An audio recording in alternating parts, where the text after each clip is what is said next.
La ministre veut aussi relancer l'investissement locatif, inciter les propriétaires à mettre des logements en location. Des parlementaires doivent travailler sur le sujet et faire des propositions d'ici le mois de juin.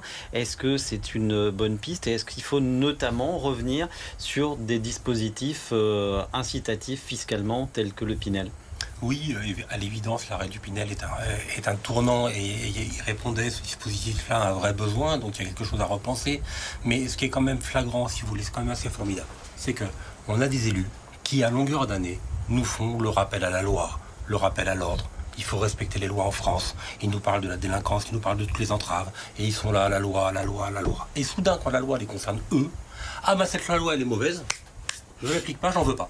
Alors, il y a un petit peu de cohérence à avoir. Il y a des cas très particuliers. Par exemple, les zones inondables à Mandelieu. J'ai entendu votre coup de gueule il y a quelque temps là-dessus. C'est parfaitement compréhensible. On doit parler des zones habitables viables, pas des zones inondables, etc. Mais pour autant, on a quand même de nombreux maires dans les Alpes-Maritimes et même dans le Var qui passent outre la loi SRU, qui enfreignent année après année et qui récidivent, qui sont rappelés à l'ordre, c'est votre cas, Sébastien Leroy, 9% de logements sociaux chez vous. Je vais vous répondre. Je termine. Je vous laisse terminer, je vous réponds. Il y a quand même une dichotomie profonde et un peu de schizophrénie à nous faire des discours sur l'ordre et le rappel à la loi à longueur d'année et à passer outre quand ça vous embête. Alors, je ne peux pas vous laisser dire